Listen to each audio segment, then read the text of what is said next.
Terkait dengan pertanyaan AKB, adaptasi kebiasaan baru, jadi yang awalnya dipopulerkan dengan nama new normal.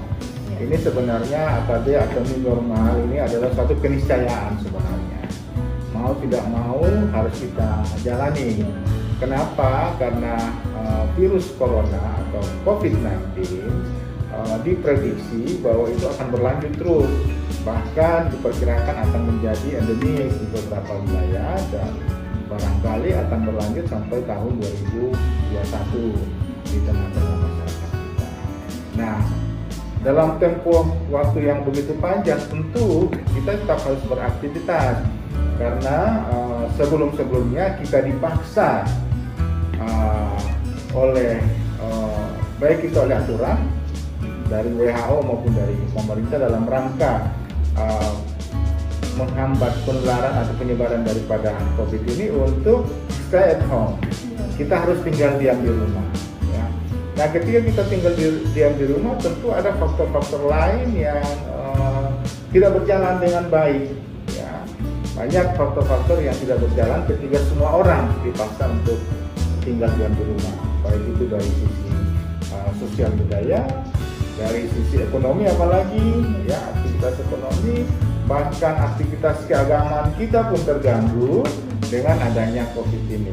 Nah, itulah yang memaksa kita untuk bagaimana kita bisa beradaptasi, ya. Mengadaptasi karena sebagai makhluk yang diberikan kecerdasan tinggi oleh Sang Pencipta, oleh Tuhan Yang Maha Esa, kita sebagai manusia mempunyai kemampuan adaptasi yang luar biasa untuk bisa terhindar dari segala ancaman terhadap kita. Barangkali itulah ide mengapa muncul ada kebiasaan adaptasi baru untuk bisa kita tetap melakukan kegiatan, aktivitas normal seperti sebelum ada COVID yang saat ini yang mesti harus kita jalani, tentu dengan tambahan-tambahan protokol. Ya. Apa tambahan-tambahan protokol kesehatan? Ya, diantaranya adalah memakai masker, ya, cuci tangan, sering-sering cuci tangan, dan social distancing. Itulah yang dimaksud dengan tiga hal itulah yang dimaksud dengan adaptasi kebiasaan baru. Yang sebelum COVID kita jarang sekali lakukan itu. Bahkan mungkin dari sekian juta orang ya 1-2 orang paling banter yang melakukan itu. Nah, itulah yang kita maksud dengan adaptasi kebiasaan baru. Nah, kenapa itu harus kita lakukan? Ya karena saat ini berdasarkan data-data yang ada, ya, kalau secara nasional kita masih tetap dalam tren naik kan ya, bahkan kurvanya naik ya. Secara epidemiologi, kurva epidemiologi kasus secara nasional Indonesia ini trennya masih naik. Jadi penyebaran virus kan bisa dihambat dengan dua cara tadi itu. Ya, yang pertama adalah mencegah dia menularkan dari orang ke orang. Bagaimana caranya mencegah dia dari orang ke orang? Ya tadi itu menggunakan masker, rajin cuci tangan, dan social distancing, menjaga jarak. Yang kedua adalah dengan menjaga imunitas pribadi-pribadi. Jadi ketiga, setelah kita pakai masker, kemudian masih juga sudah rajin cuci tangan, dan kita sudah menjaga social distancing, menjaga jarak ketika di tempat keramaian, mungkin masih ada saja 1-2 virus yang lolos, yang bisa saja menghinggapi kita. Tapi dengan adanya imunitas itu sudah bisa memberi perlindungan tambahan lain lagi, sehingga kita masih bisa terlindungi dengan baik. Tadinya ketika kita masuk ke masjid atau ke gereja atau ke vihara, ya misalnya bisa jaraknya sekitaran 20 sampai 50 cm atau bisa berdempetan. Sekarang nggak bisa lagi. Dulu ketika kita ketemu kita jabat tangan, sekarang tidak bisa lagi. Dulu ketika kita ketemu kita cipika-cipiki, kan ya, sekarang nggak boleh lagi. Nah, itulah yang dimaksud dengan kebiasaan baru. Kan? Dulu kita jarang pakai masker, hanya ketika kita berkendaraan di tempat-tempat berdebu. Sekarang masker menjadi suatu kewajiban ketika kita keluar.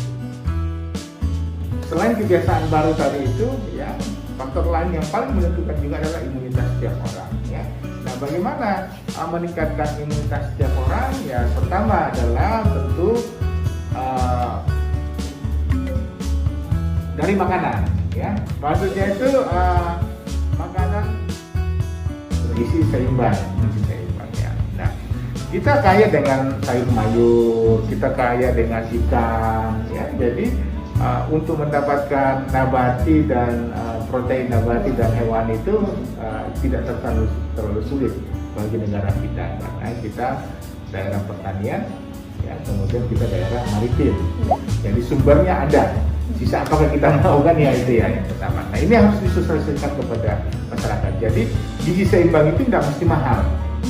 Dengan tempe sayur sudah cukup. Seperti banyak pilihan. Kita punya buah-buahan yang melimpah, kita punya sayur mayur yang melimpah, kita punya hewan-hewan domestik maupun juga ikan yang melimpah ruah.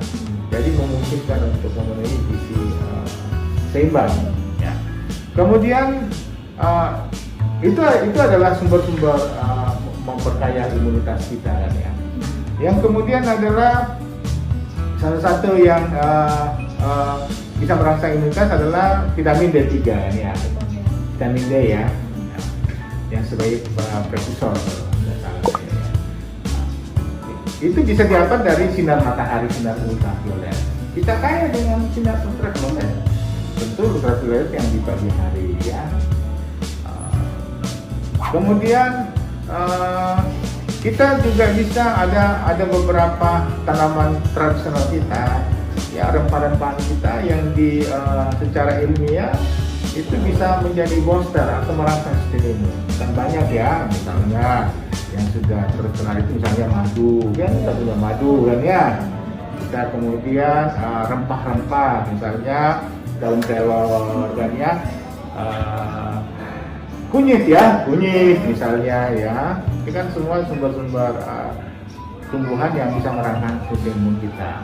Nah, selain intake-nya, ya, juga kita harus menjaga kebiasaan. Misalnya olahraga yang baik dan teratur itu meningkatkan vitalitas, menambah daya tahan tubuh, ya. Olahraga yang baik dan teratur, ya. Kemudian yang kedua adalah istirahat yang cukup, ya. Kita harus sesuai dengan aturan kesehatan itu 8 sampai 10 jam per hari, ya. Kemudian tidak stres, ya, kan, ya. Dan kemudian kebiasaan menjaga kebersihan lingkungan, ya. Nah, itu semua adalah faktor-faktor yang bisa meningkatkan daya tahan tubuh kita atau sistem imun kita, ya. Kita sudah punya sistem imun dalam tubuh kita yang diberikan oleh Yang Maha Kuasa, Sang Pencipta kita, bisa kita perkuat lagi.